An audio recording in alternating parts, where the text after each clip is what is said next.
Who has no titles. Hello. Hello. No title save.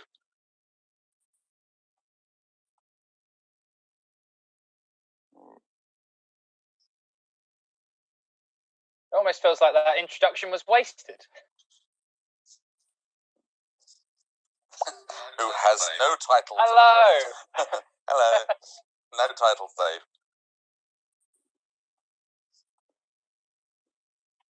Almost feels like that introduction was wasted. Almost feels like that introduction was wasted. Trying to see the stream now. It seems to be. Hello. Who has no title. Hello. I think me and Sam are coming through. No title save. Okay, well, we'll speak then. Okay, so yes, we're talking about wrestling. Almost feels like that if you didn't know, there's WrestleMania happening this weekend, and if you didn't know, then I mean, no one really blame you if you didn't know that, because as we'll probably go into.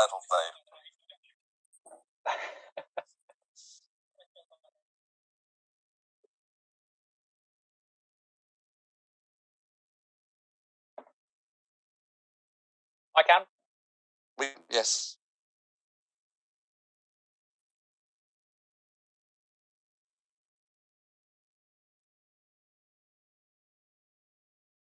Here. Can everyone... Oh, flipping hell. Right, I'm...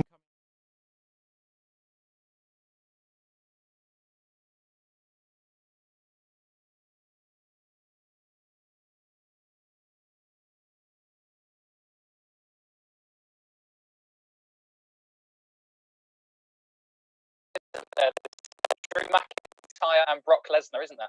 There is indeed. For the Possibility of WWE first ever Championship. Yep, possibility. Rather nice.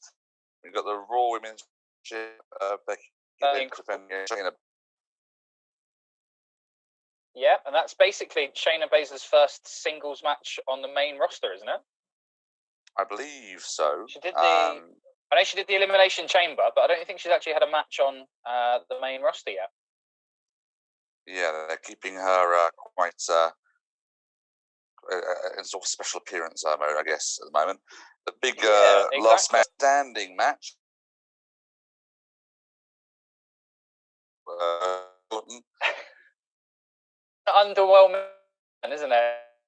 Yeah, we'll probably talk more about that. We've got some gimmick matches coming up on this one. We've got AJ Styles versus The Undertaker in a boneyard.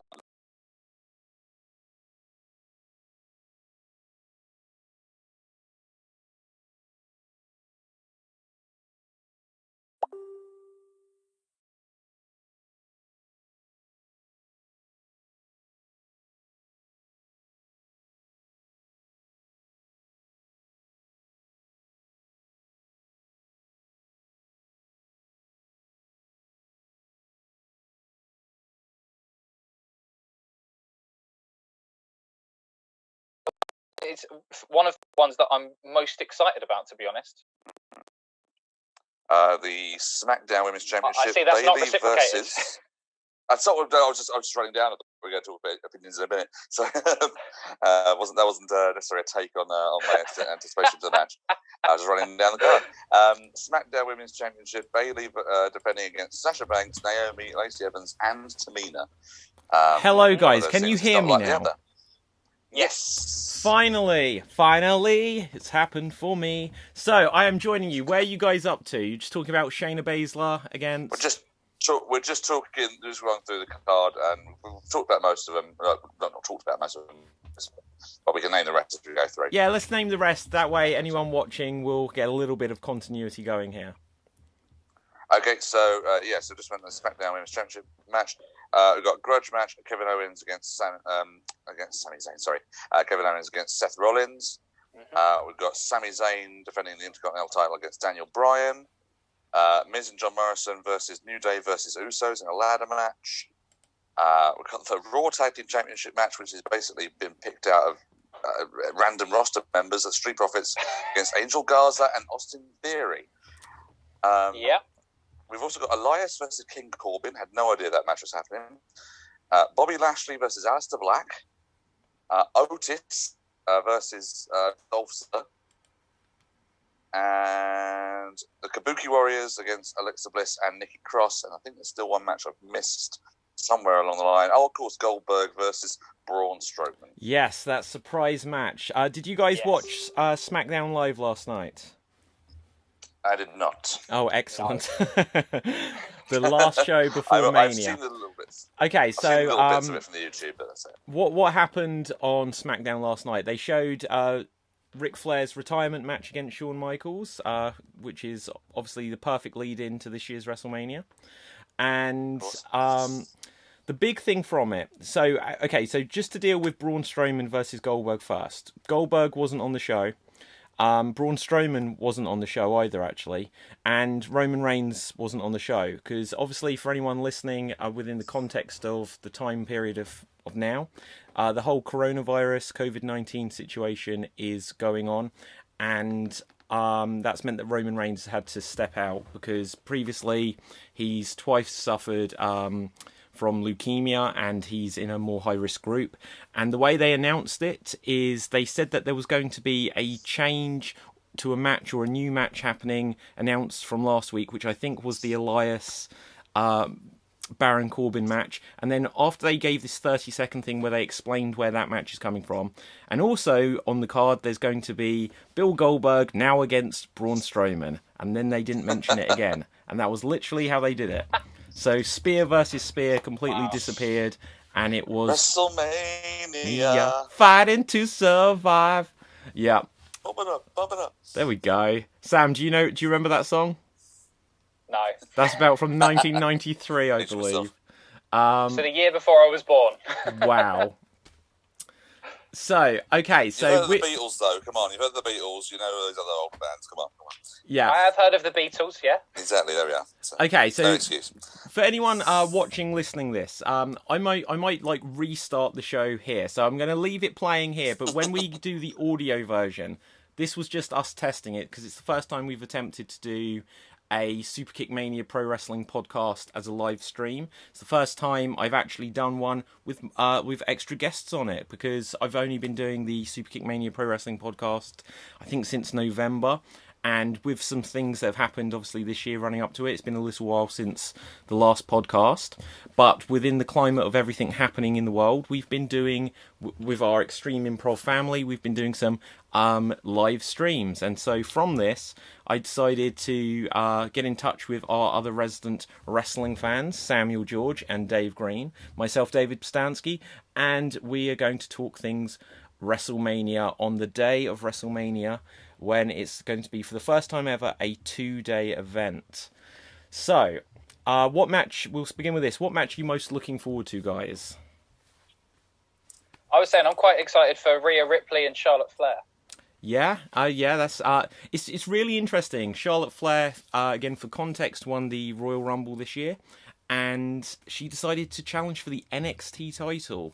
Dave, where do you think that puts the NXT Women's Championship, or any of the NXT titles, in the realms of their hierarchy on the WWE, if you can win a Royal Rumble and now choose to challenge for an NXT belt? Well, I mean, it certainly helps the push of the brand, which they started when they decided to suddenly put the NXT live on Wednesday nights. Ironically, where AEW were broadcasting, but obviously had nothing to do with it. Obviously they wanted to push NXT more as the third brand rather than the developmental brand, and obviously using stipulation to go after one of their titles obviously gives them a bit of a big push, and at least has a never done match out of it. Yeah, certainly absolutely. Elevates NXT. The Women's Championship that they're doing rather than the other championships. Yeah, Okay, so guys, we're going to do some predictions and we're going to talk about some other things wrestling, but we're going to do some predictions based on the matches, what we think will happen, and obviously WrestleMania is 2 nights this year, so we can decide which matches we think are going to happen on which night, what's the main event's going to be, how the Firefly Funhouse, I can never say that tongue to a stub of a match name, or the Boneyard match, how they're actually going to work, and so forth. Do either of you got the match rundown in front of you? I'm just going to bring it up myself. I have. So, tell us, start with what you think is at the bottom of the card. Okay, I think, well, if you're going to go for the bottom of the card, but you've also got to have a hot opener, haven't you? So, to something that will, I was about to say set the crowd alight, but obviously it's not going to be the crowd. No crowd tonight. Something to start the show off I think, and I think considering history with this particular title, I think they're probably going to start with the Intercontinental title match. Yeah. Daniel Bryan and Sami Zayn. Yeah, now, okay, so I had heard, so once again, one of the things we can deal with is, there's been rumours that certain people aren't actually going to make it to the pay-per-view, and I'd heard a rumour that Bryan didn't wrestle, or Bryan was in quarantine or ill, so do we think there's going to be a bait and switch and Bryan won't actually wrestle here? Well, if he doesn't, then there's an obvious replacement for me, which would be Drew Gulak, who obviously has been in a rivalry with Daniel Bryan, could easily take over from his spot, saying that he has taken him to his limits or something like that. Yeah. It's not even impossible that they could have filmed something if Bryan was there and said, look, I really shouldn't wrestle, where something happens backstage, and it could lead into a future program if Gulak could later be revealed to be behind something if he was attacked or whatever. Potentially, yeah, it would add a little bit of drama to it as well. But let's assume that Bryan is going to wrestle. Who do we think is going to win? What do we think the match is going to be like? Is it going to be a quick match? Daniel Bryan famously had a, was it 13-second match or something against Sheamus? Lost the World Championship a few years ago. Yeah. He got a nice kiss out of it, though. Yeah, he did. He got a what? I don't think I reached that. Oh, yeah, what, with AJ Lee? Absolutely. I reckon that this is going to be unfortunately a bit shenanigan-filled because obviously Sami will have Nara with him, so, and obviously Drew being in the other corner, so plenty of shenanigans. I would have thought. I probably would go with Daniel Bryan winning the title here. I would have thought, but it's but like you say, he's a smart guy. He's not going to do something that's going to put his not only his health at risk, but also his family, obviously, because he's got a second child on the way. Very true. It's one of those situations where he's got to do like the Roman Reigns situation, where he's sort of taking him, if he is going to take himself out of it. But we haven't heard that, so I'm assuming the match has been done, because I think all the matches have been pre-recorded as well, haven't they? They have done. They're in the bag. Yeah, I think they realised what the situation in the world was going like, and so a week ago or 2 weeks ago they started filming everything, and I think they've got stuff filmed through to Monday Night Raw after Mania. But God, we'll come back to this later, but God knows what they'll do next. So I am going to pick that I think Sami Zayn is going to retain, and it will be because of a mistake or something by Drew Gulak. Just because Sami's just won it. They've had the whole thing where he hasn't been touched or anything in a long time, and they had the whole business when he defeated, and I use that term loosely, in the 3-on-1 match against Strowman. I think to take it off of Sami at the moment, it's just going to leave him kind of looking pathetic. So I'm going to bet that Sami somehow retains. Sam. Yeah, Sami, I'd largely what do you agree think? with that as well. Yeah, I'd largely agree with that. I think he's only just won the title, so I think that it would be a shame really to take it off of him, because he's been such a solid worker for quite a long time now as well. So yeah, I've got down Sami Zayn to retain. Whether it's shenanigans, I think that he has been very underrated over the last few years, and I think it is time that he had a decent title run tonight. Yeah, I mean, that's the interesting thing with Sami Zayn, is that he hasn't reached his potential that people expected him to from the NXT days. Yeah, true. Obviously, he was NXT champion for a short while before, obviously, then Kevin Owens turned his back on him. So I think that I think also for Sami Zayn, if he wins the title, and like you said, if Drew Gulak makes some sort of a mistake, then it can continue the Daniel Bryan-Drew Gulak feud as well, which I think could be really interesting. They're both very sound technical wrestlers, so I think that them two going on further could be quite interesting. Yeah. What do you think, Sam? Do you think this will potentially be an opening match for the show? I think it's a good choice. Also, just with people on the outside, it'll add an extra sense of atmosphere to it. Yeah, definitely. I think it's a good one. I think that it will be a good match because obviously it's two very good wrestlers going against each other who have also been against each other in the past. So I think that the match itself will be quite entertaining to watch. So I think that's a pretty good match opener. Okay, so let's just recap. So who did we have to win? I think Zayn's going to win. Sam, you think Zayn as well, right? Yep. Yep. And do you know? In fact, I'm just going to interject there. Yep. Dave, Sam, you might not know this. Do you remember Jumping Jeff Farmer? Do you remember Jumping Jeff Farmer? Like he was like, yep. Okay. So look up Botchamania or any of like the Jumping Jeff Farmer promo, and you'll see what that yep was reminiscent of. But Dave, you felt that Bryan will win it this. Okay. I think that's an initial pick just to sort of start off quickly. I mean, I know. Well, I do agree that I think Sami should win it and retain, or at least retain, not necessarily win, because there is more mileage out of Sami winning, but I don't really discount WWE from making obviously just taking titles off people really quickly, especially with the IC title. So I'll probably stick with Bryan, but I would like Sami to retain. Okay. Next on my list, I've got the Kabuki Warriors against Alexa Bliss and Nikki Cross. What are our thoughts on this, guys? Oh yes, I love the Kabuki Warriors. I think they're great. They're such a good little tandem. I think when they turned and they became this sort of like this almost like evil sort of anime sort of pairing. You know, they've got the sort of the whole look down brilliantly, especially with Asuka as well. Just recently with her commentary. Yeah. From what I'm not watching WWE like week to week at the moment, but I've done it for a while. But little bits I have seen when she's been on commentary, just shouting in a native dialect and just shouting stuff, and it's been really entertaining. So I really like the Kabuki Warriors, but they have had the titles for a little while now. So I would imagine they'll probably do the feel-good title change here for Alexa and Nikki.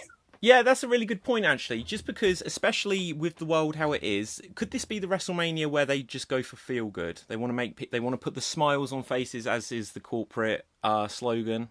Could it just be that we get lots of face wins? It's definitely potential to do that. I think I'll go back to 2001, like when they did the. I forget what the name of the pay-per-view was, but I think it might have been Unforgiven 2001, where they did. It was just a few weeks after 9/11. Okay. And they changed their initial decision and had Kurt Angle beating Stone Cold for the World title, and just for a bit of USA positivity and all that sort of stuff. And then they sort of went back to their original plans a few weeks later with Stone Cold sort of regaining the title. But because obviously Angle was the big all-American hero, they decided to go with him winning the title as a feel-good moment. So I have just checked your results there, Dave, and you are right on the money. So Unforgiven 2001 main evented. Kurt Angle defeated Stone Cold Steve Austin, so they could get that All-American USA chant. Wow. Like, for me, I can remember like things like WrestleManias and SummerSlams, but something like an Unforgiven, I wouldn't remember which month was an Unforgiven or... There's a lot of very useless information in this massive document. Yeah, no, that's very impressive. What about you, Sam? Kabuki Warriors or Cross and Bliss? Yeah, I've got the Kabuki Warriors to win. I think that they're a strong team. I think Alexa Bliss and Nikki Cross, they had it a while back as well. I don't really see it as the right time for them to win the championships back. I think, to be honest, the whole women's tag team division is a little bit of a strange, contentious subject because it just never seems to be as strong as it should be. So I feel like having the Kabuki Warriors as strong as they are, and Ooh, I don't know if I'm to look strong and to take over. Yeah. May have just lost a moment of what you got there, but I think we got enough of the gist. So, It can't have been that important anyway. No, don't worry, mate. Don't worry. I'm going to go for the Kabuki Warriors as well, but I really agree. The Women's Tag Team Championship, it's a recent thing. It's only been just over a year since they brought it in, and it's already had moments where it's just completely fallen by the wayside. Having it on the Kabuki Warriors, because they're like an established team now, and like you say, Asuka's doing so much good stuff. I think that it's right to run with that for a while, to try and just like build up the division, and then you can have Bliss and Cross or whoever else chasing it later. Okay, let's move on to another match. Otis and Dolph Ziggler, the match that's probably got the most storyline going into the entire pay-per-view. Yep.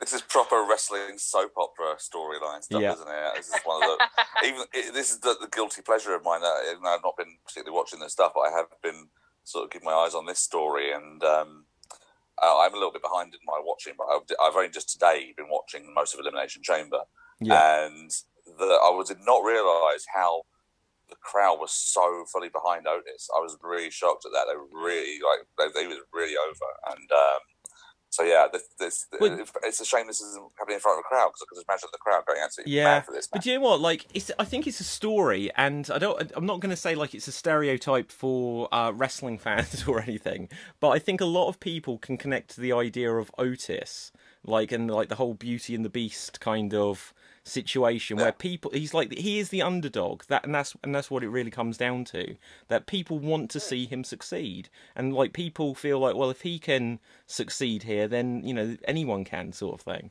And again, that might come across as overly harsh for one reason or another, but it wasn't intended that way. And I also think that if you're going back to the idea,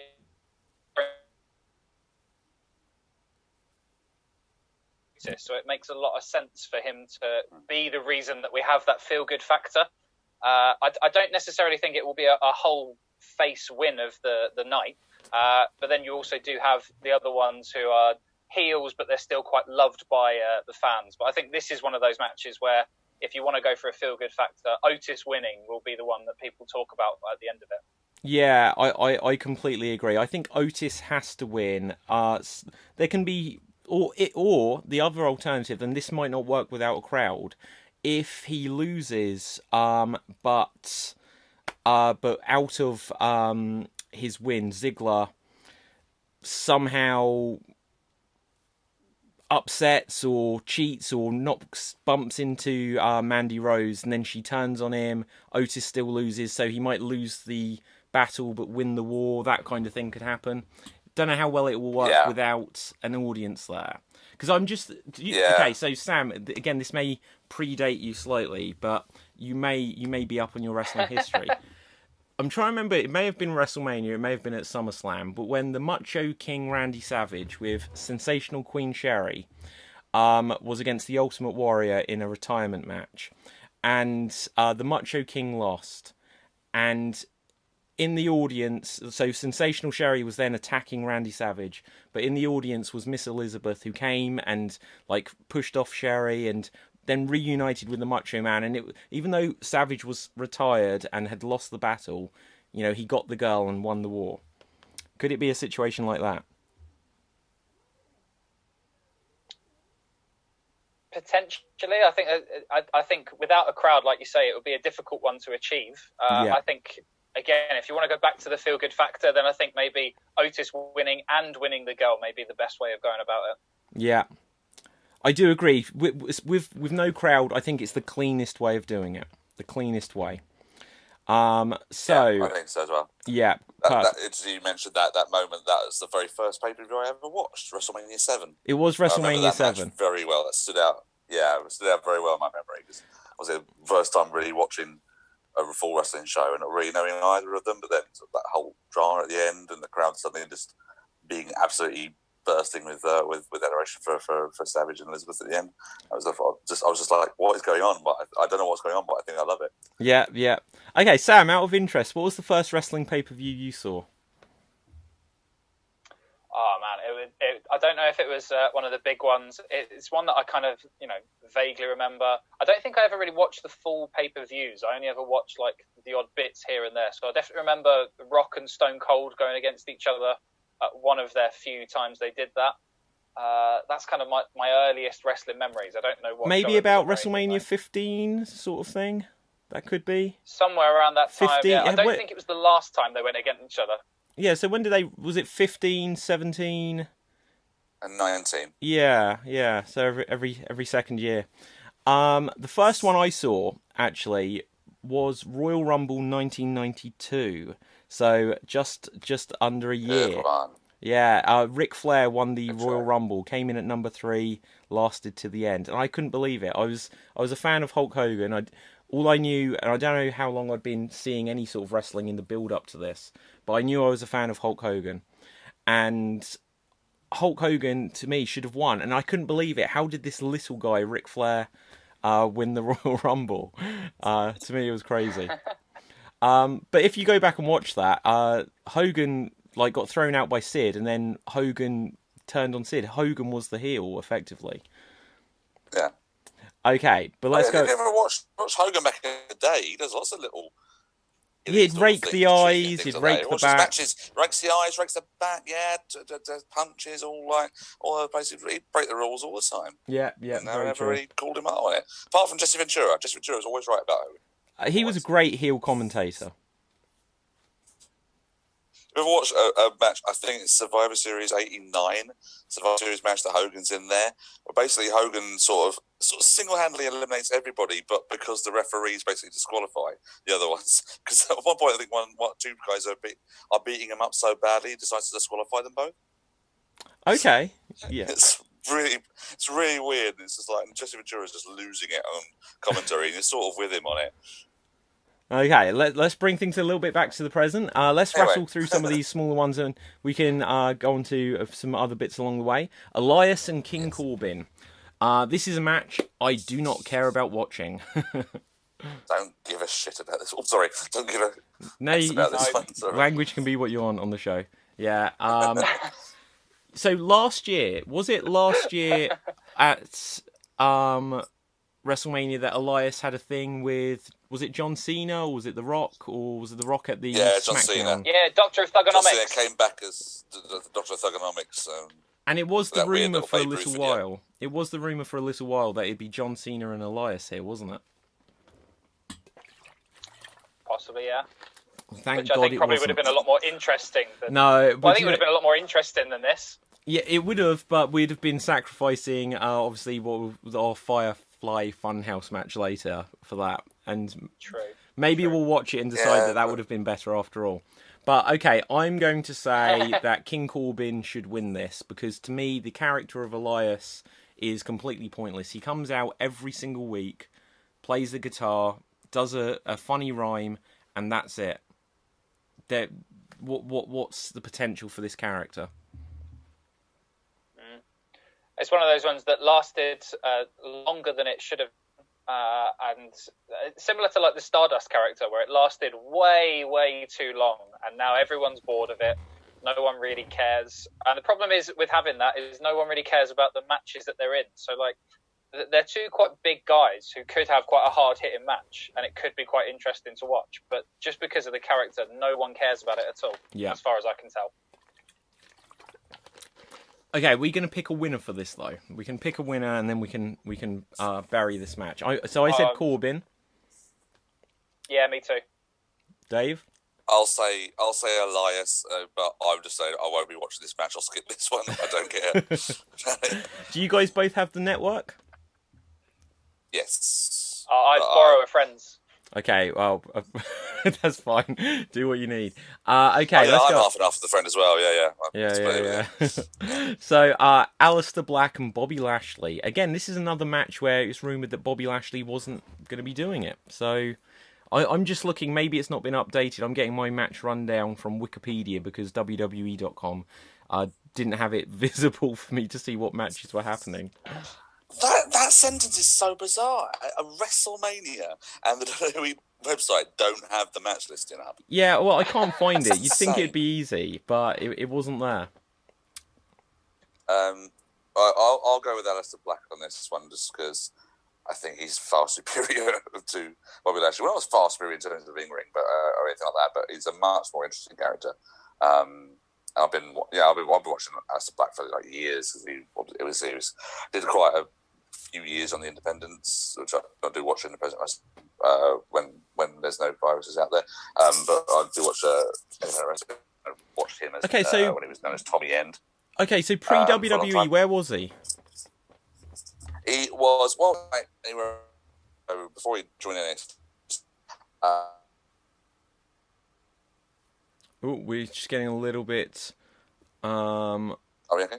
Yeah, we're back in the room. Say what you're saying. Also, we've got a comment come through, so we appreciate any comments coming through. By all means, give comments. This is our first experiment of live streaming it, and someone has written, "Hey, why Dre JP on YouTube has written Goldberg versus Braun Strowman, and then like a sad face, and then it says CM Punk.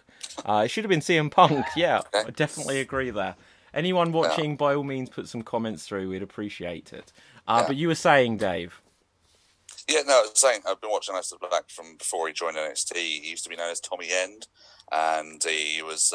So I saw him quite a few times in Progress Wrestling, and he was very in WXW in Germany. He was very affiliated with them. So he did a lot of big name European stuff, and he sort of signed just around the sort of before they were signing everyone. So still quite a big deal sort of thing. He joined around the same time as people like Jack Gallagher and Tommaso Ciampa and that lot signed and such like. So it's nice to see him on the big stage, but I'd like to see a more interesting match. Yeah. I don't like the sitting down thing. It is, again, going back to that comment, very CM Punk, and I don't think sitting cross-legged actually works in wrestling. But anyway, Sam, who do you have? You're entitled to your wrong opinion, David. Oh, you like the sitting cross-legged. Tell me, why do you like it, Sam? I like it. I just think, in general, with his whole character, I think the sitting down, the calmness of it, the fact that from there he can kind of spring out of it, he can evade kicks and everything as well. I think it's really, really cool to watch. It just makes me think of like children at school, like 5-year-olds sitting cross-legged waiting for the teacher to talk. You can't see them through the ropes. When CM Punk did his pipe bomb and he was sat at the entrance ramp, that worked. But then every week after that, where it's like, well, he needs to sit in the ring, it just looks stupid. Like Raven would sit in the corner and that would work. But just sitting in the middle of the ring was weird. Anyway, I'm going to agree that Aleister Black should win because he definitely is the more interesting character. And also, just his time on the main roster, he could do with some momentum. He had that little thing with the Undertaker, so it would be interesting to start. If things had been different, they're doing AJ Undertaker, obviously. It would have been he's got the potential to have the passing of the torch of this kind of character to the Undertaker, and that's the direction I thought they were going, but perhaps not quite yet. Okay, we'll move on then. It would be interesting. It would be interesting. Yeah. Okay, so next up we've got the Street Profits against Austin Theory and Angel Garza. Thoughts, what a anyone? left field decision that is. Sorry? What a left field decision it is to have Angel Garza and Austin Theory in a tag team title match. Yeah. I'm not even... So what was there was rumours this was going to originally be Street Profits versus Rey Mysterio and Humberto Carrillo against Angel Garza and Andrade? Yeah, there was something like that. Plan. There's been so many chops and changes in the last few weeks. This is one of the ones where I've kind of lost track of it, just because, so NXT, I don't always see it. I definitely follow AEW more, and so then I'll see bits of NXT. So I've been missing some stuff. But so this is Austin Theory's main roster debut. Am I correct in that? Yeah. He had a match a week ago. Oh, did he? Yeah, he had a match on, I think, the Raw leading up to WrestleMania. Oh, that's right. Yeah, I've seen that. Is it the clip where he basically completely fails to catch one of the Street Profits on a dive, and he ran out of the way. Montez fought. He was just he just dived, and also there was nowhere near him. Just whacked his back on the ramp. The thing about that was Seth Rollins, I think, was supposed to drag his foot as he bounced off the ropes. So because that was missed, Montez Ford then just had to go and do the dive. And Austin Theory just ran out of the way. And so Montez Ford landed flat on his back on the ramp. Oh, Wow. Okay. that's why they call It him was high rough risk. to watch. So I think Street Profits have to retain just because this wasn't what their plan was. We all in agreement on that one? 100%. I mean, And they're a fantastic tag team. Yes, they are. They are indeed. Let's move on. So next we've got the next tag team championship match, which again there's been rumours. So as it says here, and this maybe Wikipedia isn't updated, but it's still got it listed as the Miz and Morrison, the champions, against the New Day, Big E and Kofi. Then it says with Xavier Woods. I'm sure Xavier hasn't been seen in a long time. But then it says against the Usos, Jimmy and Jay. But the rumor that I read most recently, a few days back, granted, was that the match was now going to be John Morrison versus one of the Usos. Did you hear this? What? Yeah. I heard that. So I don't know what happened to. Match? Yeah, one of the apparently the Miz. The story is, and I watched SmackDown from last night, and when the Miz came out, I was listening. I was like, oh, because he did come out. I was like, has he got a sore throat? Is there a sign of sickness there? But apparently the Usos went ballistic because apparently Miz turned up and he wasn't well. He'd got a fever, sore throat, or whatever. And it was because he turned up, and they're the cousins of Roman Reigns. They kicked up a fuss, and then perhaps from that Roman Reigns decided not to do it, or perhaps the Usos stood up, for their cousin, said like, "You're not doing it. He's sick. Go home," kind of thing. But maybe the Miz isn't on the show. But I don't know where the New Day disappear to if that is the scenario. So if it is John Morrison versus one of the Usos for the World Tag Team Championship, and that was the best thing about the rumor. That's just so.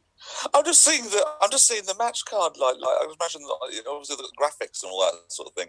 I'm literally seeing John Morrison versus one of the Usos. Does it matter which one? They are literally identical. They are the same one. So it doesn't matter. Okay, so let's take a slight segue sidebar on this point. Tell me, guys, have you had it over the years that when tag teams come in, whether they're brothers or perhaps they've got a similar look or something, that you, for years, perhaps still muddle them up? Like, I do not know which Uso is which Uso. No, I can never remember. No, if you showed me a picture of the two of them, I can't tell the difference between Jimmy and Jay. But I can think back many years ago, it took me about 3 years to work out which one was Matt and which one was Jeff, and that's the truth.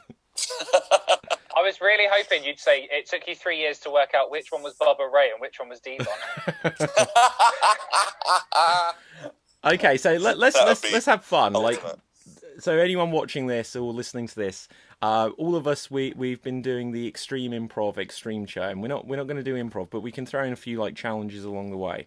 So, guys, you can, even if you speak over each other, name as many Dudleys as you can. Let's see who can name the most. Bubba Ray. Yes. Bubba Ray, Devon, Spike.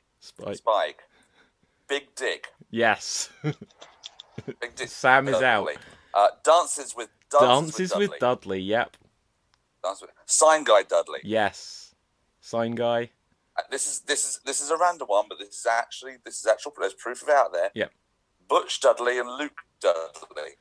What? They had the Bushwhackers be Dudley boys for a little while. No, I didn't know that. Yeah, there is footage out there. At some point in ECW, they had Luke and Butch. Well, okay, so if you go with that, wasn't there like at one time shows to be Dudley boys? Wow, wasn't there at least at one time there was like New Jack Dudley or something where everyone may have been a Dudley, but I didn't know that the Bushwhackers were ever in ECW. I know. Yeah, Chubby Dudley. Chubby Dudley. Sam has been furiously looking at his phone. Wow. I've been using the Google that's in my head. I'm using the Google in his phone. Okay, but like just very quickly coming back to that question before we segue back onto the WrestleMania matches. Are there other wrestling teams that you couldn't distinguish from each other? Like the only way. Go on. Okay, I was going to say the only way I've been able to learn which one are of the young bucks are which.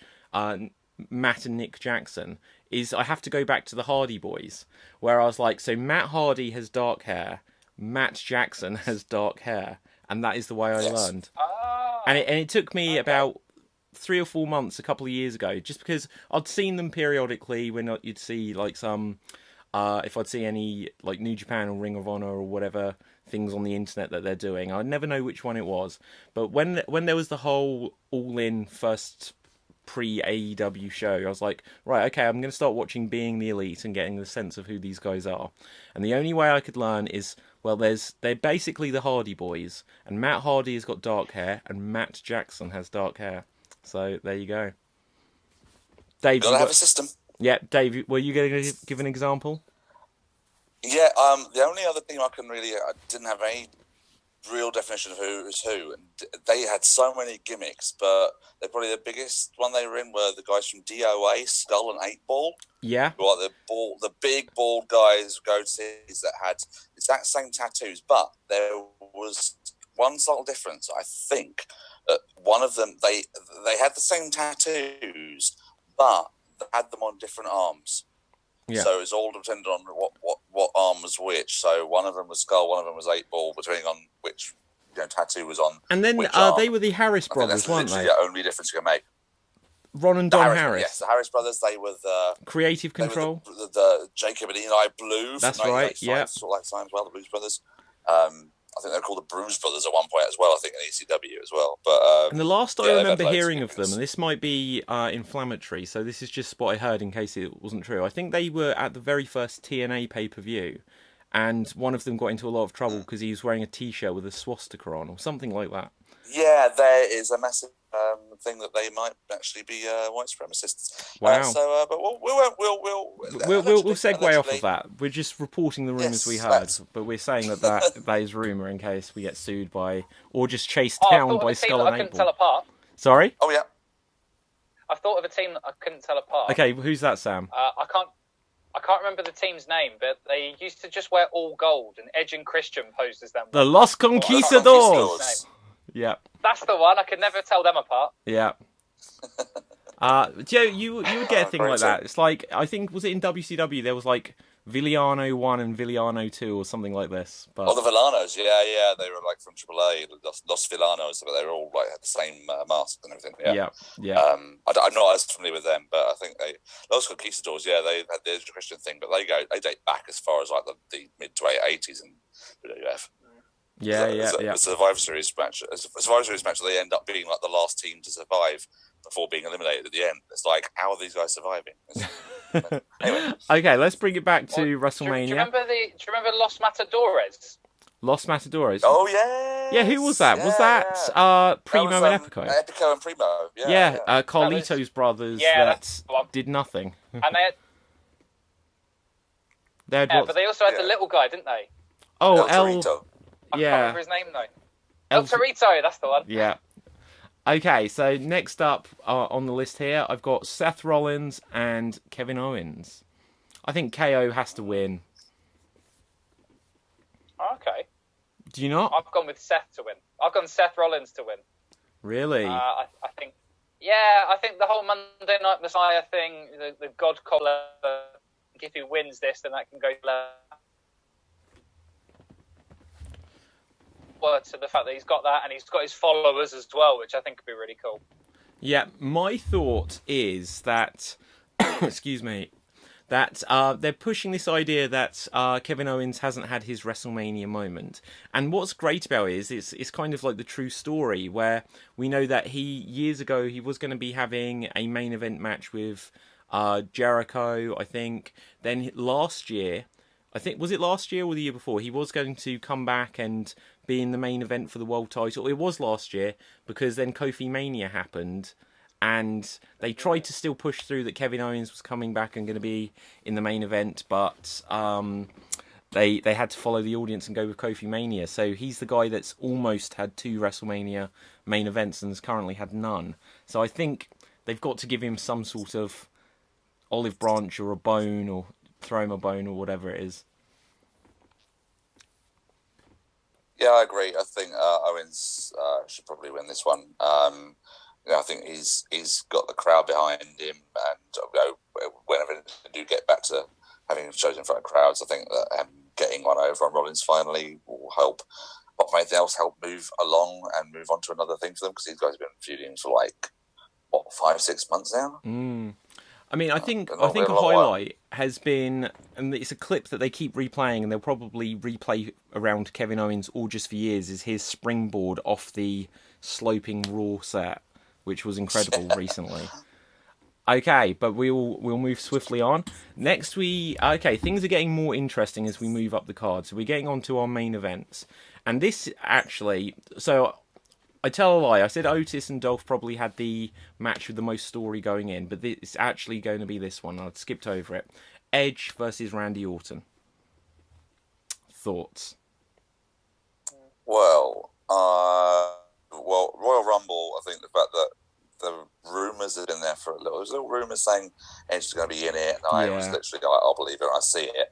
And yeah, I was so happy when I did get to see it, and music and everything. I think, so I think the angle with Orton was pretty good. I was a little bit initially a bit worried because I didn't really want them to go with Randy Orton again. I wanted Edge against someone sort of newish, but they do have the history with each other, and they never really had that. If you go back to that sort of time when they did the rated RKO sort of split, they didn't really have that blow off match between the two of them because they didn't return either guy. They were still bad guys. So it's sort of nice to sort of trace back that history to there, and then do all the stuff with Randy Orton, who's been, to be fair, been doing really good work the last few weeks. He's always had that sort of slow build, sort of like persona and everything like that with a lot of his stuff. But I will admit, the stuff he's been doing has been very good. It's just a damn shame that Edge's return singles match is going to be in front of nobody. Yeah. I read something where Edge had said that this is going to be the best match, like at WrestleMania history or in his career. I didn't click on it because it just seemed a bit bogus. But who knows? We might see in the last couple of weeks where they've had no audience. I'm sure all of the wrestlers have been stood around the arena just thinking, well, what can we do that we couldn't do before? One of the things we saw on SmackDown last night was teleportation, which they'd swiftly borrowed from Matt Hardy. Did you? Okay, so Dave didn't see. Was this Bray Wyatt? Bray Wyatt did exactly the same as Matt Hardy. He appeared like in the rafters, well, the closest you get to rafters in the Performance Center, and the lights went out, and suddenly Bray Wyatt was stood behind John Cena and vanished again. So I just love that teleportation is a move in pro wrestling now. Only done by certain characters, though. Yeah. Thankfully. Okay, so Edge and Orton. Sam, what do you think? Who have you got to win? So I am looking forward to this one because I used to really enjoy watching Edge back in the day, and Randy Orton is obviously such a solid worker. He works so much better as a heel as well. So I think that the two characters going into it are really good. I think, in all honesty, it is probably a little bit predictable that Edge will win, but I don't think there's anything wrong with that at all. I'm quite happy that Edge, in my view, doesn't really have an option to lose, so I'm going with Edge to win. Yeah, I go with Edge. Just, again, even if it wasn't for the current world situation, I think Edge has to win. But with the current situation, I think we need that feel-good moment. And it was such a feel-good moment when Edge returned at the Rumble, and then obviously the next night he's attacked, and we need him to complete his return, and so then after this he'll be back, and for however long the quarantine and everything goes on, they can actually continue to have him as a character, just building up who his next match is going to be against, and hopefully someone who he hasn't wrestled before. Dave, what do you reckon? Who have you got? Did you say? I reckon Edge. Got to be Edge. Little glimmer of thought for what would happen if Orton did win, though, because obviously they could go with the whole he's been away for so long and Orton's on top of his game, that sort of thing. But yeah, you have to go with Edge, and hopefully Edge can go on to wrestle people like AJ Styles and other people like that. So I think it'll be the good matches for him to go on with, because it's just nice to sort of have him back and in such good condition and everything like that. It's really good to see. Yeah, so do you know what? Love to see it. Alternative option for what they could have done is Edge quickly beats Orton and says, because I have so decisively defeated Randy Orton here with a spear, that there's an opening in the main event, and so now it'll be spear versus spear, just as we advertised, with Goldberg versus Edge. They could have done it. But Yeah. okay, what have we got next? Okay, so we're on to our first weird match of the night. Undertaker versus AJ Styles Boneyard match. Thoughts, guys? What is a boneyard match? Is it just a graveyard match? That's the thought on everyone's mind, isn't it? What is a boneyard match? Yeah. So, did you see the thing? I think some people took it seriously and some people rightly didn't. But there was a picture going around saying it was like a mock Bryan Alvarez exclusive saying the boneyard match is basically going to be Punjabi prison with skeletons. Could be.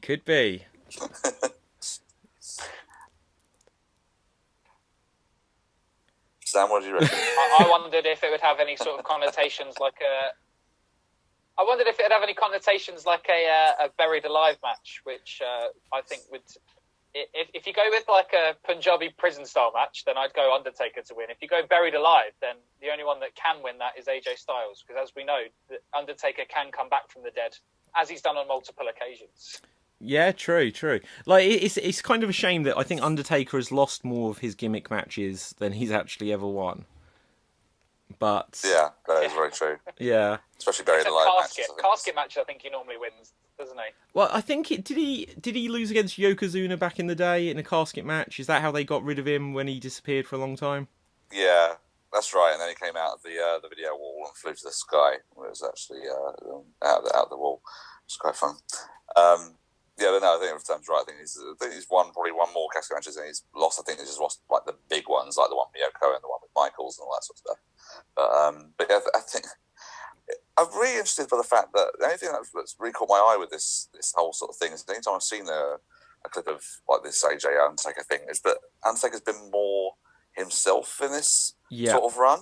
So they obviously haven't been able to really do the whole big sort of entrances and things like that. So he's gone sort of like more to sort of like the American Badass walking character. Yeah, that's the one, American Badass. Yeah.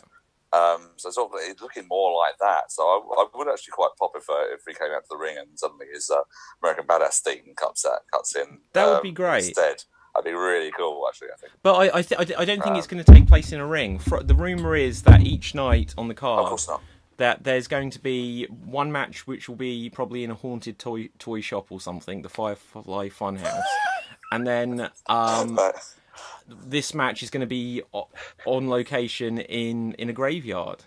So, you know, we might get, like, we had teleportation with the Fiend last night. Maybe there'll be like hands coming out of the ground, grabbing AJ's legs and stuff like this. I was excited at the prospect of this match just because I felt like, well, even though Undertaker last year when he went against John Cena? No, that was 2 years ago, where against John Cena it was like a 2-minute match, and then at Super Showdown against Shawn Michaels in his only return, it was like a travesty where they were all just botching, and then against Goldberg it was just botch after botch. Although I liked that match until it started to go wrong. You know, I was surprised it went on. It was only like there was only 2 or 3 big botches in it, but the rest of it I was like, yeah, this is going to be good. And I watched it back and I was like, yeah, it wasn't. But I was hoping that AJ Styles versus The Undertaker, a much smaller guy, he could, you know, he's not trying to pick up Bill Goldberg or something like this. I was hoping that this would be Undertaker Shawn Michaels born again. But Undertaker has to win, doesn't he? Yeah. What's the point of AJ winning? AJ's about 40 something now himself, so him getting like Undertaker having a third loss at Mania, what does it even mean? Yeah, I think with this. Well, I said that about his second loss at Mania as well. Yeah. That's a good point. Yeah, I think I'll go with Taker on this one, and I guarantee that at some point, if AJ doesn't get like put into the ground, obviously Anderson and Gallows will be, because they are basically the guys that everything embarrassing happens to. Seemingly, they all seem to be the 4 guys. God, like how things have changed, you know, since brighter days for those guys. But you know. Yeah, they've essentially become a little bit like the villains in Home Alone, haven't they? Where just everything happens to them. That's brilliant. The villains in Home Alone. AJ Styles and the Wet Bandits. The Wet Bandits. Exactly. I love it. Yeah. Sam, like, if that is not trending on Twitter, we need to get that trending on Twitter during the match tonight. Well, you know what? Do you guys? Yeah. Do you guys remember that little show that they put out, which was the sort of piss take of Memphis wrestling? What was it? Southpaw?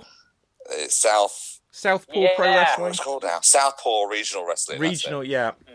That's on the. If you watch Gallows and Anderson, they are so funny in that. Yeah. That's theirs, and I think Gallows particularly is a very big fan of like Memphis sort of style stuff, and he's done those sort of parody sort of things for years. Like it was between WWE gigs. So yeah, they could probably pull off a Wet Bandits. That would be great. Although, okay, just on that quite point. Funny. No, go ahead, Sam.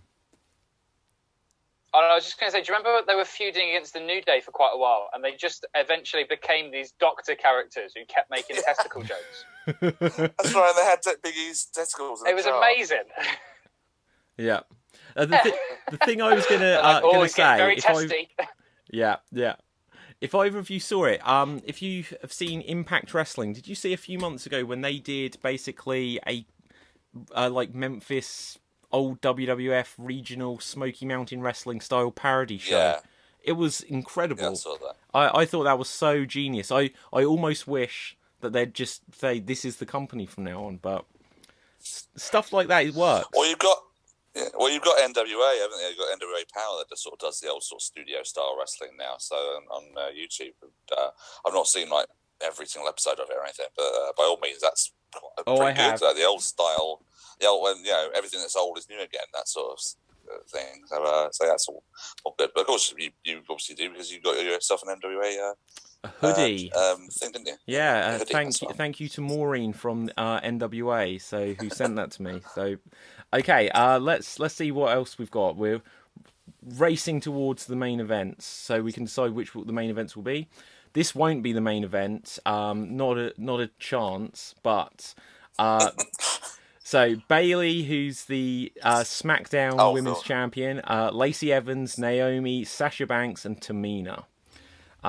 So this is throwing a lot of people in there. They have pushed it as a story, but it's not going to be the main event. It's not going to main event either night. Obviously saying this because last year, for context, anyone listening, watching, we had the first WrestleMania main evented by a women's championship match. But this match isn't going to make it, in my opinion. No, this is barely going to get 5 minutes of show. 5 minutes with a 5-pack challenge, you reckon? I think it'll. Come on, do you not remember? Do you remember like a number of years ago where it was AJ Lee versus the entire women's roster? Barely 4 minutes. I probably didn't watch it, to be fair. No, I'm joking. To be fair, that was like before the sort of give divas a chance sort of movement. But yeah, no, this isn't going to go very long at all. The again, one it's thing another one I don't really care about. There's 5 of them in the match. It'll be chaotic. It'll be visual. There'll be lots of sound from it. I think they'll give this more time than what we reckon. We'll find out. This is an interesting prediction. Where has Tamina suddenly come from? She sort of comes in and then sort of disappears for months on end, and then suddenly gets a big sort of payday sort of thing. And don't begrudge her for that. Good schedule if you can keep it. But I can't remember. She wrestled on SmackDown. I can't remember against who, but she got a win. She looked dominant in it. But Tamina, then they never give her a serious push. They never do.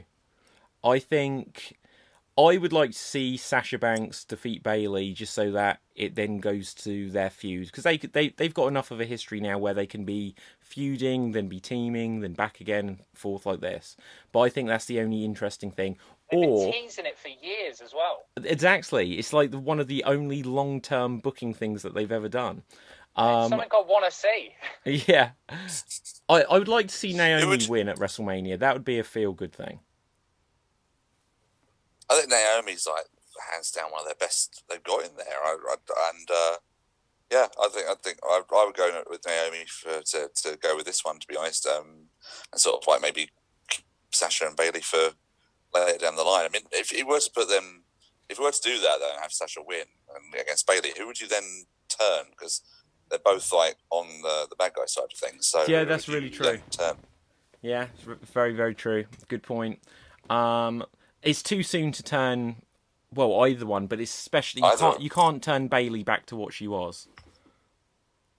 It's far too. I'd argue that Bayley's turn was actually really good, a really good story, and a good moment when they did do it, because it was kind of like, Sasha had done it a few days or the week before, and then sort of had Bayley sort of in there and sort of deciding to side with her, and then doing the whole sort of, oh no, I'm still the same Bayley and all that sort of stuff, and then changing her look like another month later. I actually think it's a real shame it doesn't seem to have stuck really. Even though I think those moments where she did turn and did change her look and everything were really good moments. I liked when she killed a wacky waving inflatable arm tube men thing. She literally brutalised them. There must have been children who were traumatised. Oh, she went nuts.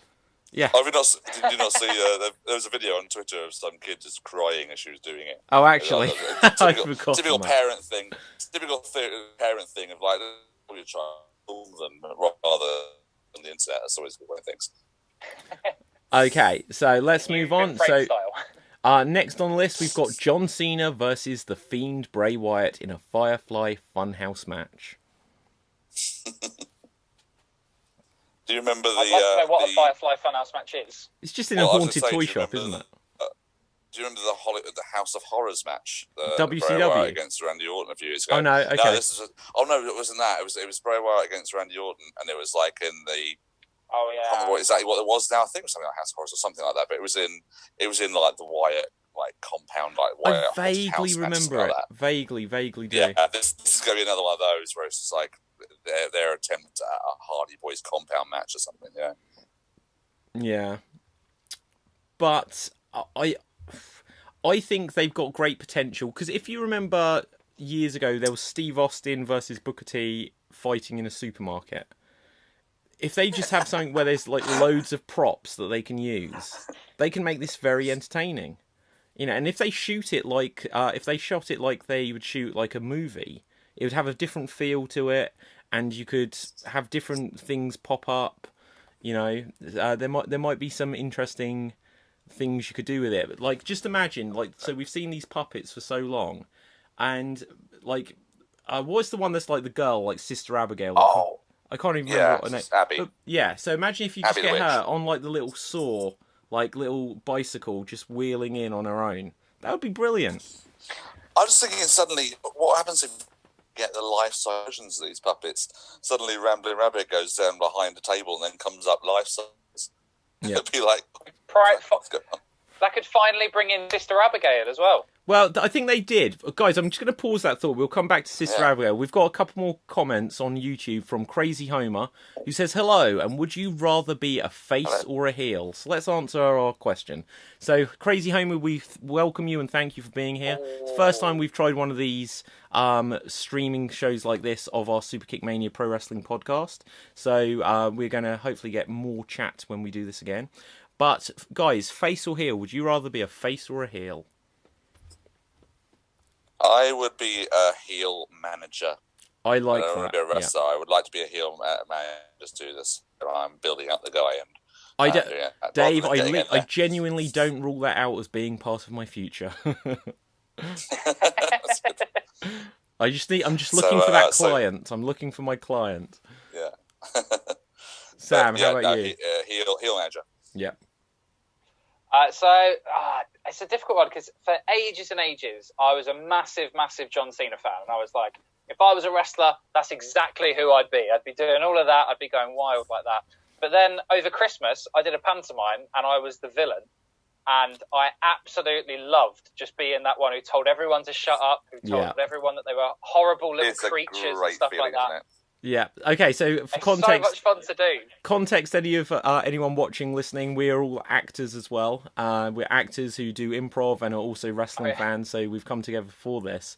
But Sam, I've had the exact same experience. I have done pantomime, which, if you're in America or somewhere where you don't have pantomime, is like a play that comes on at Christmas where guys will dress up as old ladies, and girls will play Robin Hood and other like main boy parts and stuff like this.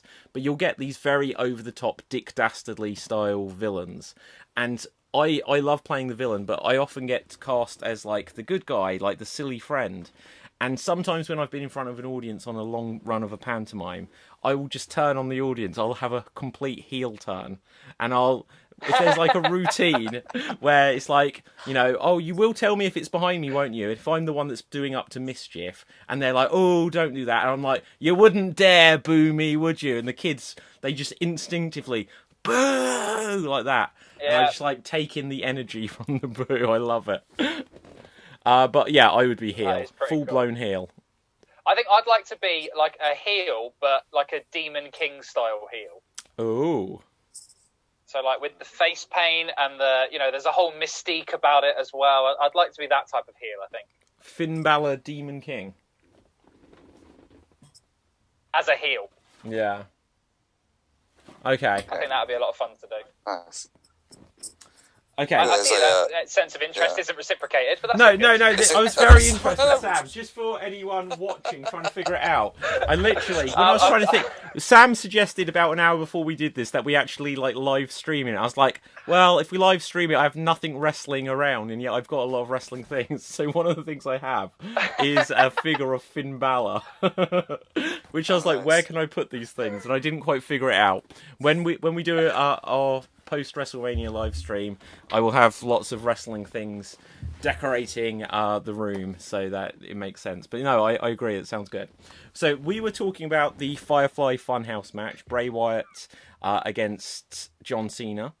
I think this is going to be a 12-minute match. I think they're going to get the most out of these Boneyard and Firefly Funhouse matches. I think because they're designed so they don't have an audience, I think there'll be some of the longer matches just so that you don't look at it and think, oh, if only there was an audience. The expectation looking at them is that you don't think there should be an audience. There'll probably be some weird music that we'll have throughout it, as well as commentary. If they do commentary, we might find out.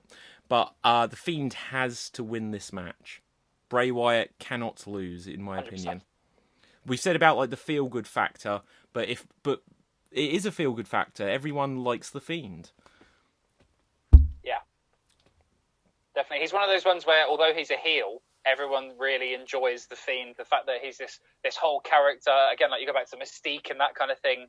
He is someone that you get behind, even though you're not really supposed to. Everyone kind of likes the fact that he's horrible.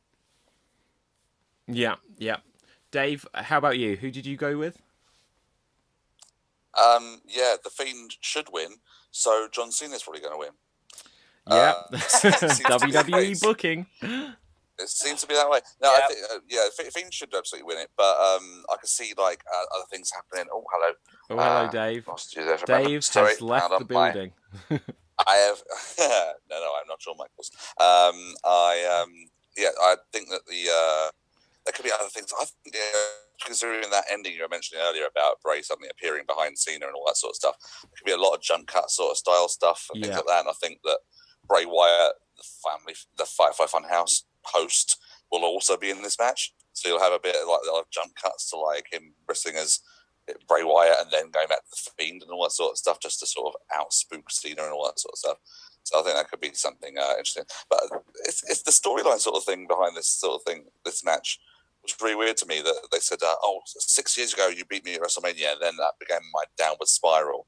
I was like, your downward spiral over a case of 6 years? That's quite a long spiral to go down. A spiral which also included winning the WWE Championship. I know. I think that's, as far as spirals go, that was quite an upward spiral in certain ways. But, I think...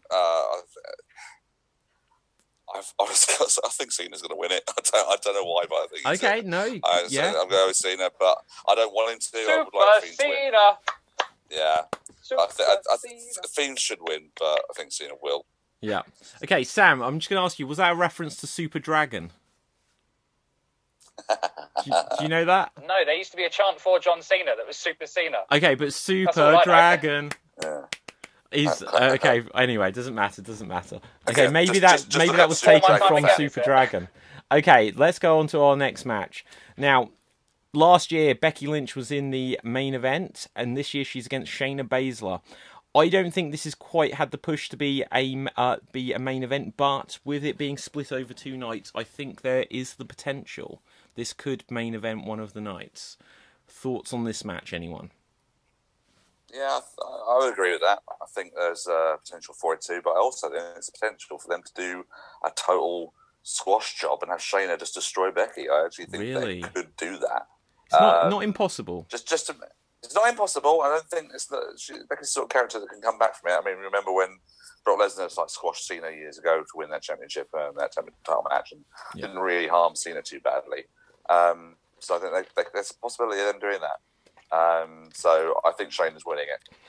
Yeah, okay. I think Shayna's winning it as well. She has to. It'll make her. She's only just debuted on the main roster. And Becky main evented WrestleMania last year, even though leading up to it, they didn't really want her in that position, but she's been a huge star over the last year, champion a year later. Obviously not Becky 2 belts still, but a champion a year later. This would absolutely make Shayna Baszler. And if Shayna Baszler doesn't win, then who's Becky's next opponent? This gives something to go to, because then Shayna has a lot of people. There's the rematch, which she could have a bit of a funky ending to. And then there's a lot of people that Shayna can then challenge for Becky to get back round to win it back. Whether that's at SummerSlam or Survivor Series or whatever point later.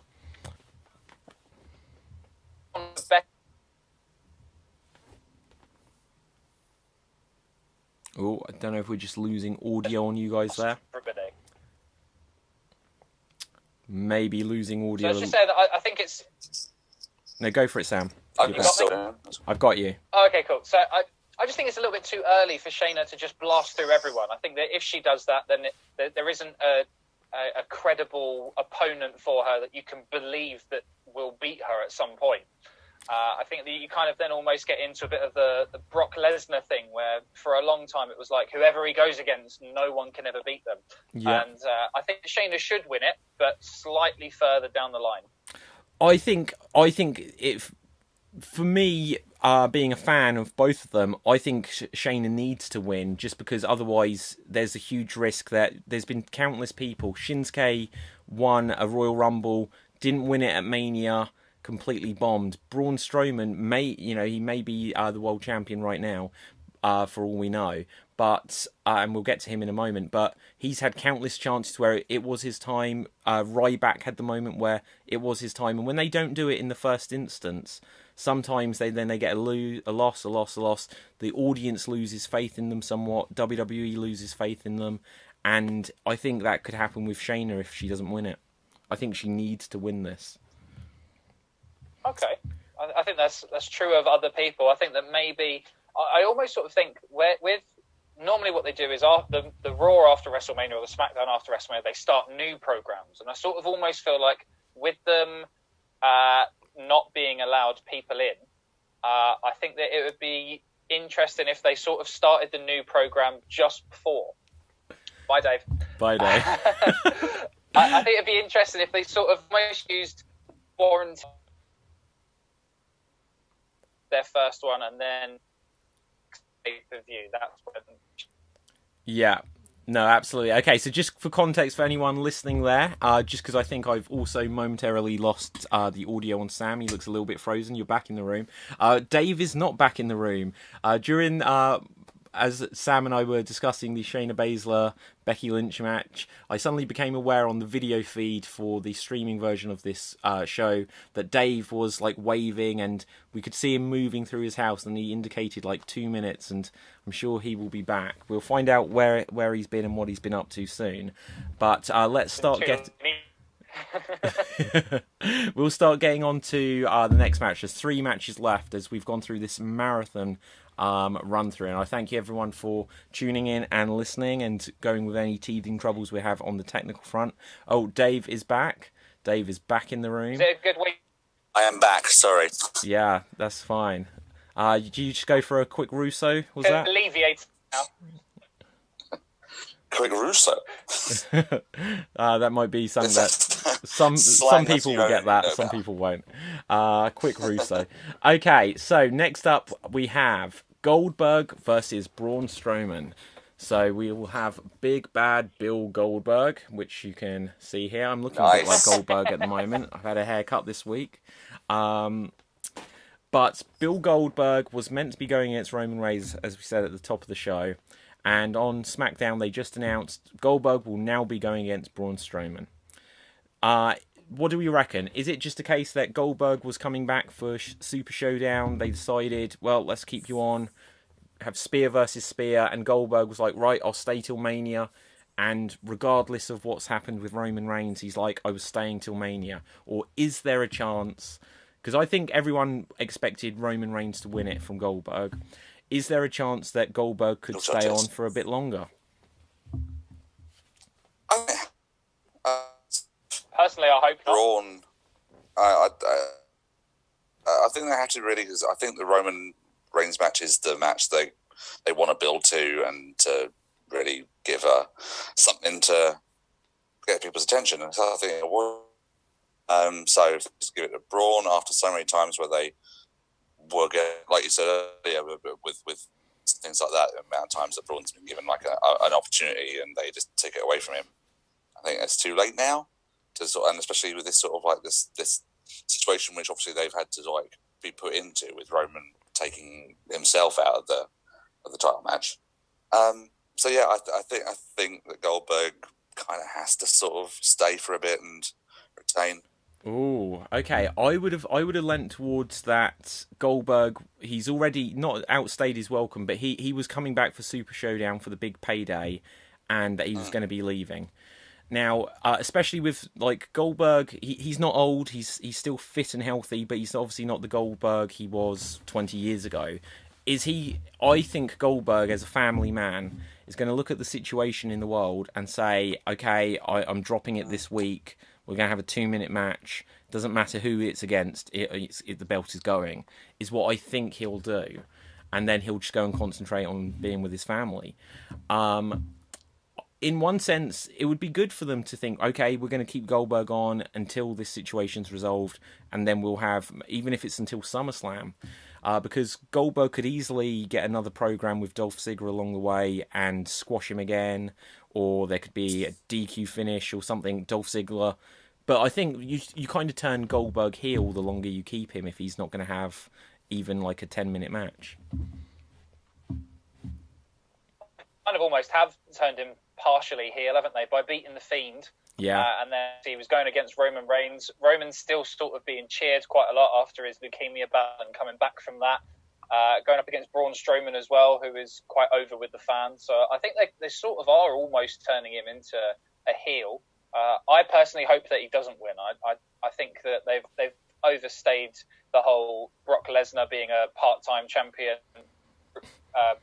Berg is a part-time champion. Just sort of think it's if you have one like either him and someone like that beat these people. Yeah. Sam, every time you go to speak, you kind of kill the internet slightly, so I missed some of that. But sorry, Sam. That's Obviously, my power over the internet. Yeah, and again, that's your heel gimmick, isn't it? It's the heel gimmick. Like I can hear every word perfectly right now. It's either that or I'm being censored after the last improv show. No, Sam, you were great. It was fun. It was fun to censor you. Sam is disqualified again. You're out of here, Mr. DQ. Okay, do you know what? I will just say though, I'm a huge Goldberg fan. When he came back against Lesnar a few years ago, it was like a hero coming back to like save the day. Yeah, it was great. I loved it, and clearly that wasn't the plan, that he was going to stick around. And as soon as they like discovered, well, Goldberg can't do long matches, the audience somewhat turned on him. But every time he comes back, the audience like, yeah, Goldberg, and then he has one match, and they're like, oh yeah, Goldberg. But I wouldn't mind seeing Goldberg win all the time. You don't like Goldberg? I like Goldberg. I like the character of Goldberg. I think that he's got every ounce of respect from me. Every time I see him in a match, he botches something. Yeah. Drops someone on their head. He knocks himself up. Like I just think, have someone who isn't going to worry me every time I see them on TV. Well, that's true. That is true. Do you know what? Goldberg has to be the only wrestler I'm aware of who has knocked himself out twice in a match the exact same way by missing a spear and hitting his head on the turnbuckle, on the post, on the ring post. Yeah. He did it in WCW, and he did it against Undertaker in Super Showdown a year ago. Yeah. Okay, so I think we've got our predictions in there. I think Strowman is going to win. I don't want him to. Hello, Kitty. Same as me. Yeah. And This is Harry, everyone. Harry. And Dave, who did you think was going to win?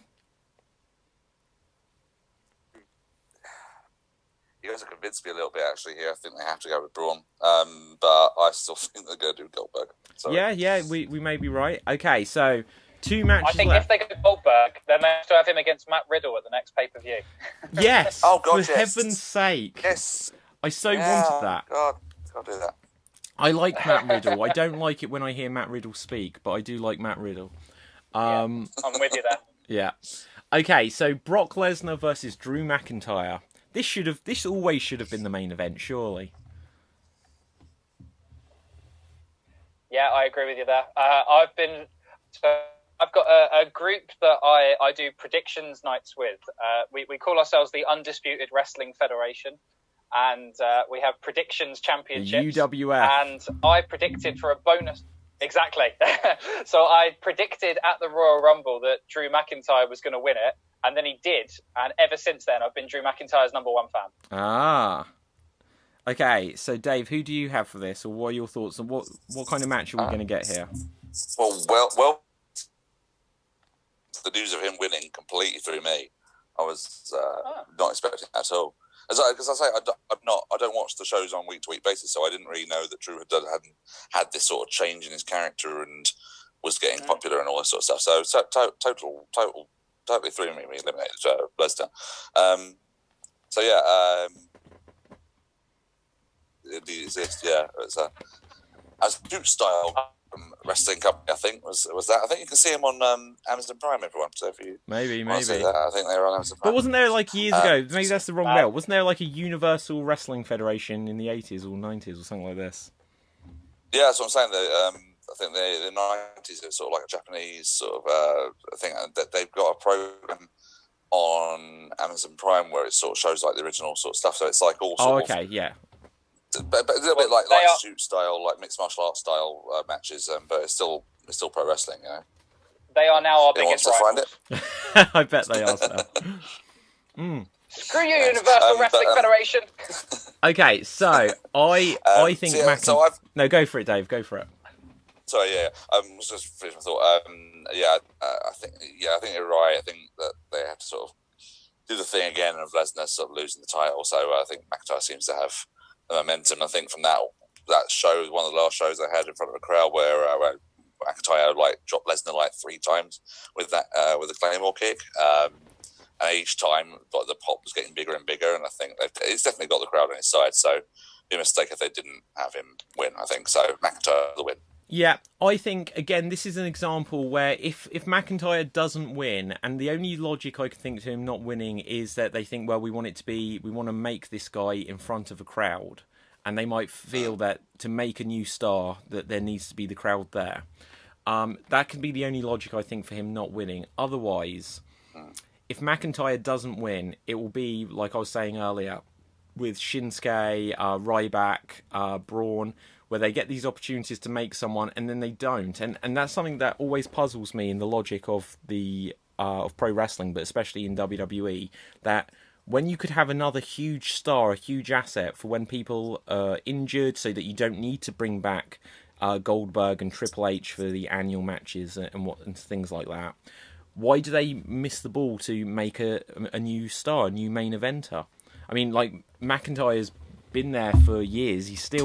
He's not old, but it's like 10 years ago when he was like the chosen one or whatever they were saying. And it's like, for me, I think it's now or never. So I say McIntyre 100%. And this should be the main event. Yeah, I was actually having a similar conversation with a friend of mine, the one who runs the Undisputed Wrestling Federation. How do you find that, just so we get the plug in there? Is it... We're not. It's not like a public thing. We just do it ourselves. Okay. But yeah, so you very much are doing all your shows at a performance centre sort of thing with no fans. Exactly. That's exactly how we do it. Yeah. But basically, yeah. So we were having this conversation, and we thought you look back at Attitude Era, and you've got The Rock, Stone Cold, you've got Hulk Hogan, all those kind of names who we still remember now. but you look 20, 30 years into the future and you think, who are you really going to remember from this generation? You know, you might remember John Cena, but other than that, you know, Roman Reigns, maybe Seth Rollins, but there's not a whole heap of names that you're going to remember for years and years to come. Yeah, I completely agree. So just to segue onto that a little bit, like they brought Batista back. Batista isn't like bringing back Stone Cold. They bring out. No. Is there anyone like they brought Edge back, and I think that is important and that is a big deal. But there's not many from like the last 15 years where I feel like if in 10 years' time if they bring Daniel Bryan back, I think. But is there anyone who else is there big stars? Maybe Big Show. He kind of gets but a big pop every time he comes back. But he's from the Stone Cold era. He's from the same era as Goldberg. WCW days, isn't it? Yeah. Yeah. Only one that would ever get like a big thing nowadays would be if they indeed somehow managed to get CM Punk back. That's the only one I can imagine. Yeah. Sort of being like the big sort of return pop sort of thing. But as for this generation, it's Roman Reigns and very little else. Like Randy Orton, I think Randy Orton will be bigger after he's retired than he's actually been during his career. I think he'll mean more once he's retired and comes back like 5 years later, 10 years later for a program with someone. But yeah, I'm trying to think. I think he's one of these ones. He's past his prime now, I think, with Randy Orton. He's still good, but he's not as good as he was when he was, you know, winning any of his like 14 or 15 world titles. Yeah, well, that's why this has almost revived Randy Orton, this feud with Edge, and it was interesting. And like we can speak about AEW another day and stuff like that, but like with Matt Hardy on the way out, it was like that was Matt Hardy's best time in WWE those last 2 weeks, basically since like the third week of when they did him and Bray Wyatt after the Ultimate Deletion or whatever it was, because then they just completely dropped the ball. Deleter of Worlds. The Deleters of Worlds. Deletion! That's one that you've got to get at the right angle as well, because if you go upwards, then it's a bit... Oh yeah, a bit swastika-like. Wasn't meaning to salute like that, but it does have that sort of... Yeah. Now, I don't know what I'm doing now. Okay, so who have we got for that? Have we all got McIntyre? Yes. Okay, so we come to the last match, and then after this we can just quickly decide which we think will main event night 1 and night 2. Because actually this has gone on, this has been a long chat, guys, and I thank you for it. It's a big card, 16 match card. But we will wrap it up after we get through this last match. And then we will do a part 2 following WrestleMania on the Superkick Mania Pro Wrestling Podcast, part of the Extreme Improv Podcast Network. You can find all the links for everything by going to the website, www.extremeimprov.co.uk. Got that in whilst I thought of it. And we'll come to Rhea Ripley versus Charlotte Flair. What do we think? I think it's a great match. I think it's going to be one of those ones where it's just one of those things we won't see very often. Because obviously with it being cross brands, you know, I don't think there's ever going to be a point that Charlotte goes back to NXT anytime soon. So I think it is sort of a once in a moment kind of thing.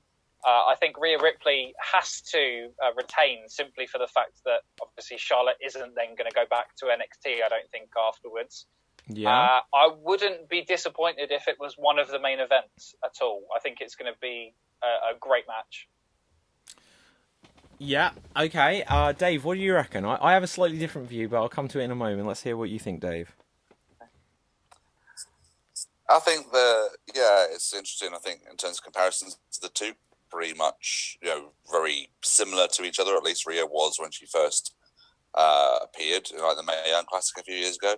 They're both obviously very athletic, tall, and they have similar-esque styles. Obviously, Rhea's obviously a lot less experienced than Charlotte is. I think Charlotte probably will get her through to a really good matchup. I'm not the world's biggest fan of either of them, but they both obviously got very established personas and demeanors and things like that. Yeah. And again, this is another one where I think the lack of crowd sort of is going to unfortunately spoil it a little bit, because I think it's one of those matches where I think it's two really big personalities in front of a stage, and with Mania crowds, obviously, they're a lot smarter, so they'll probably go towards more towards a Ripley and things like that. So I agree with Sam. I don't think there's really a point where you can have Ripley not win. Although it would be interesting to see Charlotte sort of hang in there with the rest of the roster, though, because obviously the NXT Women's roster is pretty strong at the moment, and I wouldn't mind sort of seeing Charlotte against some of those people like an Io Shirai or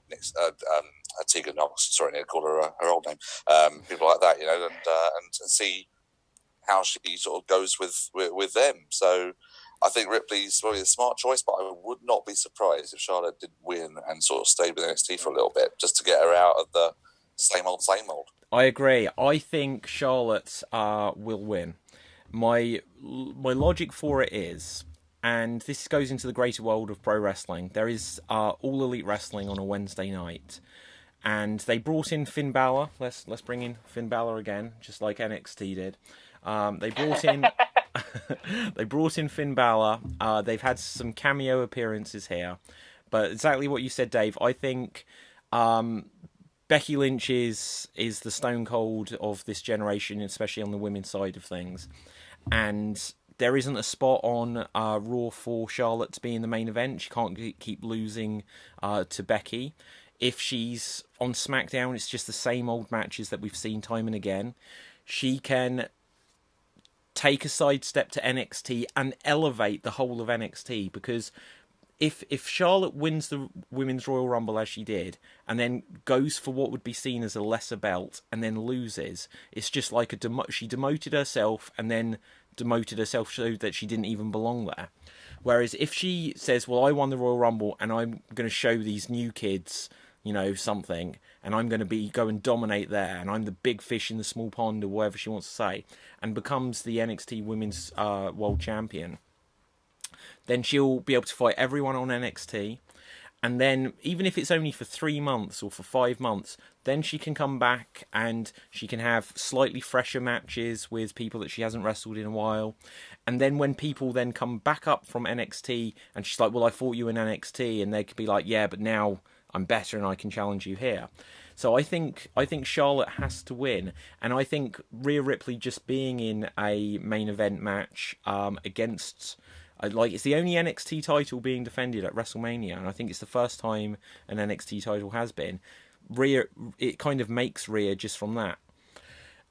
My only concern from the match is, I slightly agree. I think I like both of them, but I'm not the biggest fan of either, and especially because I've seen a lot more Charlotte Flair matches over the years. She has that slightly more old school storytelling based match, and I think that can go one of two ways. On a show with no audience, no crowd there, it will either be that the match is like really storytelling based and it doesn't matter that there isn't a crowd there, or perhaps with a slightly slower pace, it may fall a little bit flatter. I'm not sure, but I think that's going to be I'd put that as a potential main event, perhaps of night one. So if Charlotte Flair wins the NXT title at the end of main event WrestleMania night one, and then end of night two, I think has to be McIntyre and Lesnar. What do you guys reckon? I think main event wise, that is probably the case. I think that would be the best way for me of going about it as well. Yeah, I think one men's main event, great. One women's main event. And just because the rumour was, and I would have believed that they would have had night two end with Goldberg against Roman Reigns, and then Roman Reigns is the face of WWE and everything, and that would be the image they end on. But I don't think they'll do the same for Strowman. It shouldn't surprise me, in fact, just because we have had World Championships start a pay-per-view, they might just think, we're having to put Strowman in there. They might just start the whole of WrestleMania with Braun Strowman against Goldberg. That might be, rather than the hot athletic match we said about earlier, that might be what they do. What do you reckon, Dave? What do you reckon the main event's going to be of each night? I can't disagree with either of you guys, really. I think that's more of a convincing argument. I mean, we said maybe Becky and Shayna on one of them, but I think that's like the more sort of title change sort of point in the show. Maybe sort of like a middle of the card. I'm just glad to take another 7-hour WrestleMania. Yeah, it's just too much, especially if it was going to be in front of no one there as well. They're too long anyway. But I think I mean it's because obviously we don't know how it was all sort of done anyway. But do we think that maybe it's sort of like one's going to be more like the Raw side of things, and one's I hope going to be not. the SmackDown side of things? Or? It could be, but I hope not. I hope not. Because then it will just feel like Raw and SmackDown, like the big shows where they bring everyone together. I think they need to mix it up a bit. But they mix the commentary up as well, then, don't they? Yeah. Okay, so last thought I'll say is, so it is 2 nights. Do we think this is now set the precedent? Because obviously when you get Wrestle Kingdom with New Japan Pro Wrestling, they often do it as, I think they always do it as a 2-night event. They certainly did this year. They only did it. Was it this year? For the first time this year. Okay, first time this year. Yeah. But but similar to how we get NXT, like takeovers before big things, I think with New Japan Pro Wrestling there will be like another night, because they have a second smaller arena at the Tokyo Dome as well, don't they? Yeah, they usually do like the New Year Dash show. That's it. That's what I'm thinking. Show afterwards. They do sort of like similar things. So they'll have like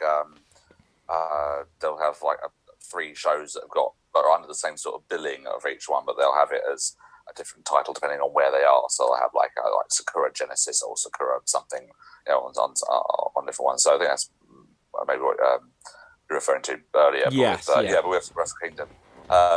Wrestle Kingdom, obviously, it was the first time this year, but they did it obviously differently. They still had like the full roster like each night, but they just had them in different matches. And I think if you're going to do it, I think they're really doing the right thing by having it as 2 separate rosters each time. I think that sort of helps things. I think it keeps it sort of more sort of special events ish. I think that's. Do you think we'll get Mania on 2 nights again? Because in a sense, it stops that 7-hour single show and it makes it a whole weekend event.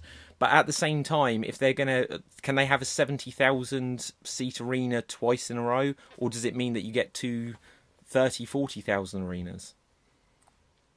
I think personally they'll probably keep it to 1 show and sort of keep it with the NXT thing, because I think that's a structure they don't seem to have really fallen out of favour with, and I would worry if they do that, not only for the sort of fact of filling up a 70,000 seat arena, but also with the downfall with the other shows that go on during Mania weekend, because I'm a big fan of like the other things they do. I mean, last year there was a whole load of shows that would put on like High Spots and Fight TV and things like that, where like independent shows, travelling companies and things like that going out over there.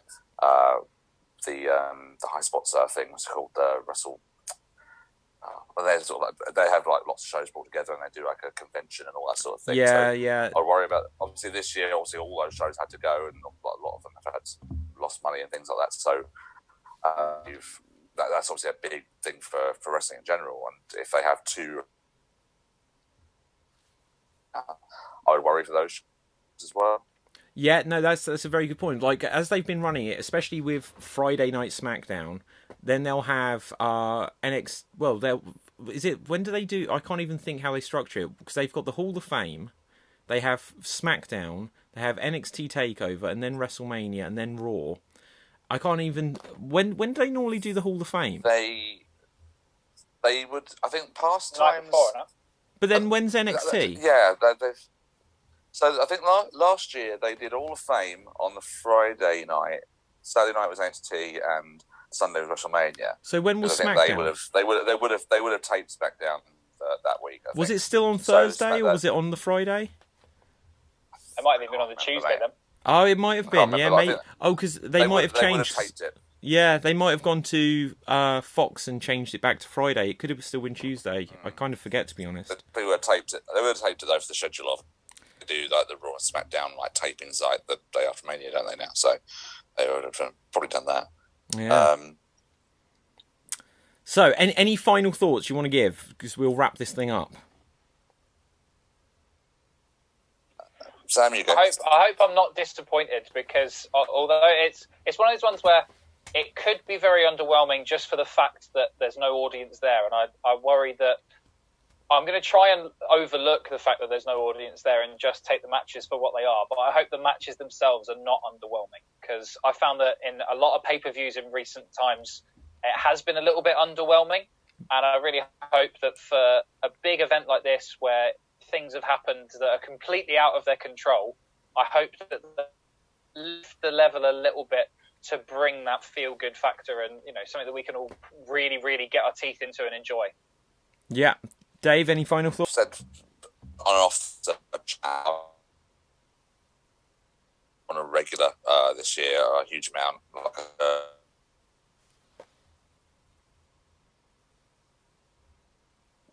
Yeah, you may have been a little bit frozen. Oh, okay, nice. So I was just saying that stuff that because I'm watching it, I'm sort of going in to a little bit more with fresher eyes and on the stuff. But what I have watched of these shows that I've been doing from the PC, it's just yeah. Okay, so I kind of lost you again there. So I'm going to. I'm going to just scooch on from that thought, Dave. I'm going for my final thoughts that, you know, I just want to see Goldberg do well. I want to see him have a good match. That's my main thought. It doesn't matter if he wins or loses. Just make it a match that doesn't feel cringeworthy, because I'm on Goldberg's side. But let's wrap this thing up, guys. We'll come back to this after WrestleMania, so do tune in again on Monday. And we're not sure what time we'll do this yet. Hopefully, you guys have enjoyed this. Will you be back on Monday? Yeah. Yeah, let's do it. We're quarantined. I expect so. I still have watched every match, but yeah. This has been the Superkick Mania Pro Wrestling Podcast. You can find us on Twitter by just searching Superkick Mania. And, of course, this is part of the Extreme Improv podcast network. And, of course, Extreme Improv has comedy shows coming up next Wednesday and maybe other days next week. Haven't worked it all out yet. We're going to have like a live streaming show, just like this is a live stream, except we'll be playing improv comedy games. And that's the Extreme Improv Extremed show, where you can find us on facebook.com/Extreme Improv, youtube.com/Extreme Improv, twitch.tv/Extreme Improv, and so many other places. You can find all of our links from our website, www.extremeimprov.co.uk. If you go onto any of the channels, if you're watching this on anything now, give us a like on Facebook, give us a subscribe on YouTube. Sam, where can we find you? You can find me on Facebook, Sam George Performer, and on Instagram and Twitter @Samuel O. George. Oh, George. Oh, George. This may not be an improv show, but you still get the same treatment. Dave, exactly. Where can we find you? I wouldn't have it any other way. Exactly. Dave. You can find me on Twitter at Degreno, DAGREENO. All my other social media stuff is on there. Brilliant. So, until next time, I'm going to say thank you very much to our viewers, our listeners, and say enjoy WrestleMania, stay safe, wash those hands, and until next time, Goldberg! Bye, guys. Thank you so much. Bye. Bye.